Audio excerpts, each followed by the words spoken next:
Happy Hump Day, Inspirational Leadership Stories Week 2. And I hope they are inspiring you at this time. So some leadership names you will have known and some you may not. And this is one that you may not know. And that is Rick Rescorla. And I hope I pronounced that right. Rick was born in England. But emigrated to America, where he was a soldier, a police officer, and a private security specialist. And he ended up working in the corporate sector for Morgan Stanley.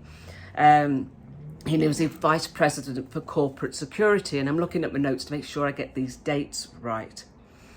And he warned the Port Authority of Manhattan at the World Trade Center, where Morgan Stanley was located, of a possible truck bomb attack on the unguarded basement of the World Trade Center.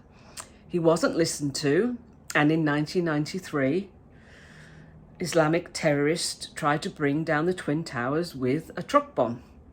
And Rescorla took charge of the evacuation and was the last man out at that time. He was also convinced that that was not going to be the last attack, and the next one would be an attack by aircraft on the World Trade Center. He predicted 9/11.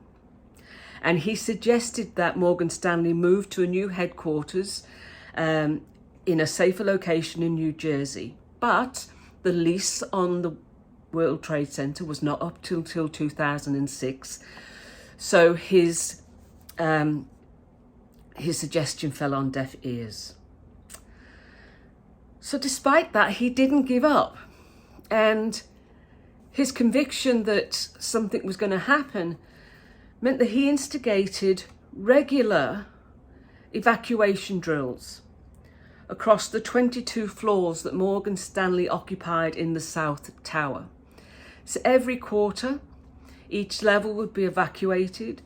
The employees would descend the staircase 2 by 2, at the same time leaving space for first responders should they be needed. And there was a lot of disgruntled employees and executives who didn't like it because it disrupted their day and took them away from other important tasks. But he insisted, he was adamant that this would take place. And of course, on September 11th at 8:46, a plane crashed into the North Tower of the World Trade Center. Rick saw this from his office in the South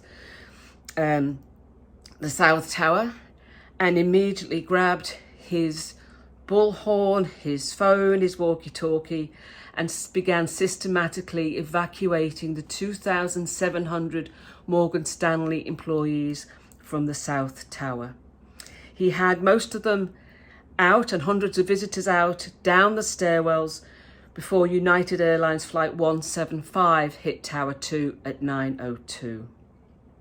Nearly 3,000 people died in the two buildings, but only 6 of Morgan Stanley's employees were included in that number. And that 6 included Rick himself. Despite being told by a director to get out, he said, "I will make sure everyone is out." And he climbed back up the stairs to rescue any stragglers when the South Tower collapsed at 9:59. Rick was a true leader. He stood by his convictions despite setbacks. He put the safety of others before himself. He was a leader with resolve, courage, care, compassion, confidence, and determination. And as a former comrade said, "We lost one of the best men we've ever known." For those who don't know Rick Rescorla, he was a warrior, leader, and a friend. He was the bravest man I ever saw. I'll talk to you tomorrow. Bye.